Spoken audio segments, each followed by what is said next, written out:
Shoreline, ano to? Shoreline Mall.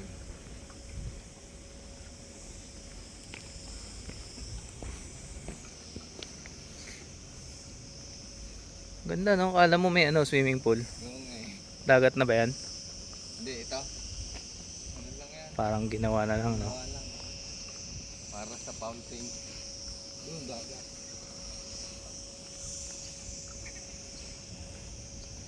Ito pala yung pinuntahan mo dati nun. Napanood ko nga lang din kasi si Alex. Sabi niya bagong bukas na mall. Yung tama. Upload ko to sa YouTube ko. Kakalabanin natin si Alex and Malta. Tagalog version. Ano naman si Edmund in Malta. Moon in Malta.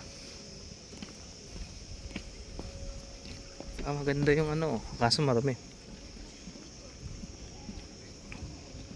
Kulay green na.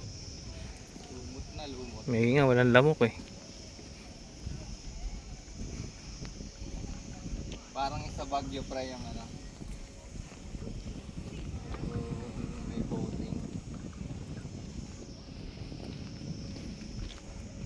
Susunod bibili nga ako ng gimbal. Na? Gimbal.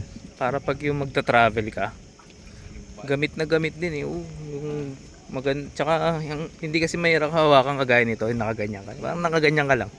Tapos ano yun, di ba? Stable yung Oo. video. Mas stable yung video mo.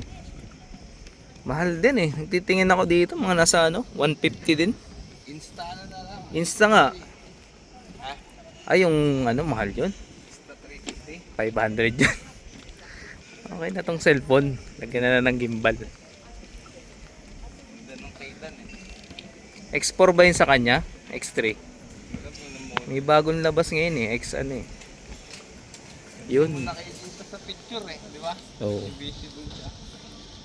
Ito na tayo sa may shoreline.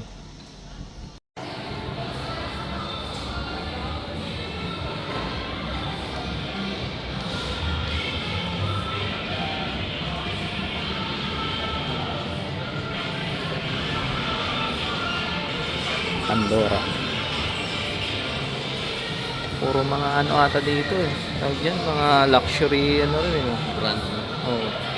Pero mas ano doon sa yung pinuntahan nating isa, kasama ka ba namin? No? Ay, si Leo doon sa may Mercury. Ay, hindi ko pa na. Puro mas ano yun, mga luxury. JB na. Tingin tayo dito. Yan. Video natin siya.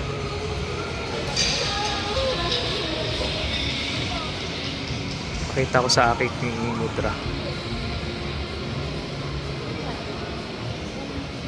Stra.